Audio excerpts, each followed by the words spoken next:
ఎడ్యుకేషన్లో higher education పోయే కొద్దీ మనకు సమస్యలు జరుగుతూ ఉంటాయి. కాబట్టి వాటిని అధిగమించాలంటే మన పిల్లలు ఎప్పుడు కూడా ఇష్టపడి కష్టపడి 25 ఏళ్ళ లోపల బాగా చదువుకుంటే 75 సంవత్సరాల మీరు స్వప్నంగా మీ జీవితాన్ని మీరు ఆస్వాదించగలరు. ఈ విషయాన్ని మీరు జాగ్రత్తగా దృష్టిలో పెట్టుకోవాలి. ఎందుకంటే మన వాళ్ళు ఎక్కువ పేదవాళ్ళు కష్టాలు చేసి కష్టంతో మన వాళ్ళు మన పిల్లల్ని పోషించుకుంటున్నారు. తల్లిదండ్రుల యొక్క రుణాన్ని తీసుకోవాల్సిన బాధ్యత మన ఈ విద్యార్థుల మీద తెలియజేసుకుంటూ ఈనాడు మన సంఘం తరఫున మన గౌరవనీయ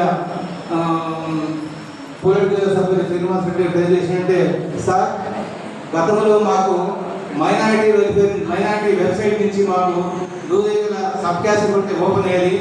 కానీ ఇప్పుడు మన ఈ మైనారిటీ సబ్ క్యాస్ట్లో OBMMS ఆప్షన్లో కొట్టే ఓసీ ముస్లిమ్స్ బీసీ ముస్లిమ్స్ అనే ఓపెన్ అవుతుంది. ఇది ఒక దుష్టరేగా నేను భావిస్తున్నాను. ఎందుకంటే ఇది అధికారులు చేస్తున్న పని లేకపోతే మన ఈ యొక్క పాలన చేస్తున్న పని అనే విషయాన్ని మీరు గమనించాలి. ఈ విషయాన్ని నేను చెప్తున్నాను సార్. ఎందుకంటే గతంలో కూడా ముస్లిం మైనారిటీ వెబ్సైట్ ఓపెన్ చేసినప్పుడు మనకు సబ్ క్యాస్ట్ దగ్గర కూడా ఓపెన్ అయ్యేది. మాకు pre matric post matric scholarships అన్నీ వచ్చాయి. కానీ ఇప్పుడు ఈ రోజుల్లో ఎందుకంటే మన మైనారిటీ ఫరూక్ గారు ఒక ముస్లిం ఓట్లు గెలిచారా, అన్ని యొక్క సమాజ వర్గాల ఓట్లు గెలిచాడు. ఆయన ముస్లింలకు ఒక్కడే లీడర్ కాదు, ముస్లింలో ఉపకుల దండిగా ఉంది. అంటే భారతదేశంలో 153 ముస్లిం 133 ఉపకులాలు ఉన్నాయి ముస్లిం మైనారిటీస్లో. అందులో అసరఫ్లో నాన్ అసరఫ్లో అబ్రాఫ్ తక్కువ కొలువు చెందిన వాళ్ళే మన గుర్తించినటువంటి వాళ్ళు. మా సంస్థ అయితే దండిగా ఉన్నా సార్. దీనికోసం మన కేంద్ర మంత్రి వేరే విషయం. ఇప్పుడు ముఖ్యంగా ఏంటంటే సార్, ఈ యొక్క వెబ్సైట్లో మనకు ఇప్పుడు ప్రభుత్వం ఏదైతే మనం సబ్సిడీ కూడా ఇస్తున్నారో ఆ మైనారిటీ సబ్సిడీ కూడా మేము పొందాలంటే కదా OBMMSలో ఆప్షన్లో సబ్ క్యాస్ట్ కొట్టే హృదయంలో ఓపెన్ అయ్యే విధంగా మీరు ప్రభుత్వానికి మన ప్రిన్సిపల్ శ్రీధర్ గారు చెప్పి మీరు దాని వెబ్సైట్లో యాడ్ చేసే విధంగా చర్య తీసుకోవాలి సార్. అదేవిధంగా రాబో రోజుల్లో మేము ఎక్కడైతే ముస్లిం క్యాండిడేట్స్ గోపసంగా ఉంటారో అందులో ఉదయకాడు ఎలిజిబిలిటీ చెప్పేసి మన ఎలక్షన్ కమిషన్ లెటర్స్ ఉన్నాయి సార్. కానీ మాక్కడ ఇంతకాలం మన కడప కార్పొరేషన్ గోపసంగా వాళ్ళే అందించారు. ఈ సూచన తమ దృష్టికి వచ్చింది కాబట్టి తప్పకుండా మాకు గోపసం మమ్మల్ని వచ్చి మా జాతికి ఉన్న స్థితిలో నిలబెట్టాలని చెప్పేసి మేము ఆశిస్తున్నాం సార్.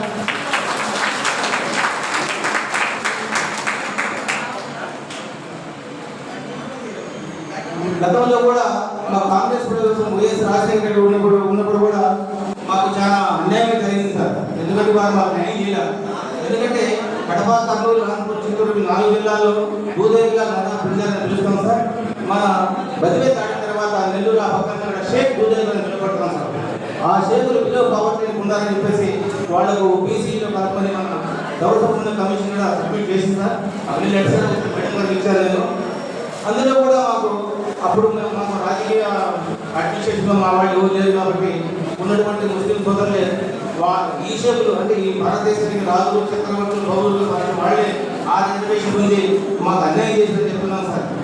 అంటే ముస్లింలో పేదవాళ్ళు ఉన్నారంటే దండిగా ఉండాలి సార్.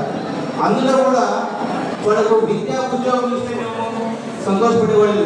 కానీ రాజకీయ రిజర్వేషన్ ఏ విధంగా వచ్చిందో మాకు అర్థం కావట్లేదు సార్.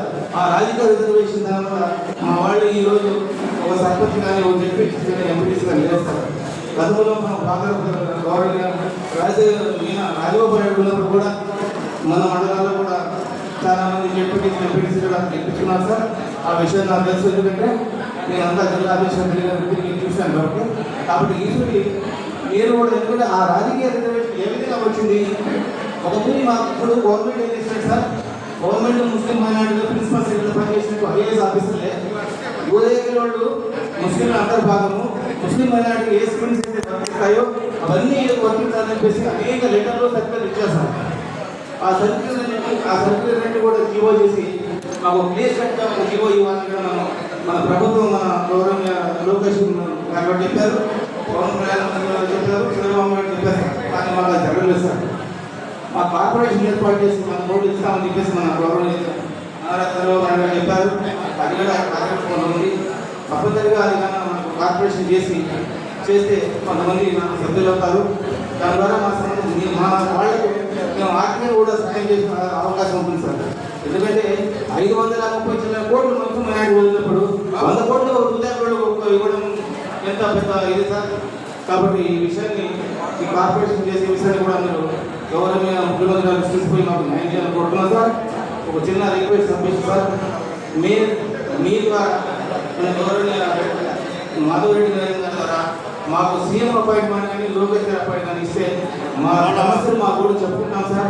తప్పనిసరిగా ఇది మీ ద్వారా మేము న్యాయం చేస్తే రాష్ట్రానికి న్యాయం చేసి కొడతారని చెప్పేసి ఈ సందర్భంగా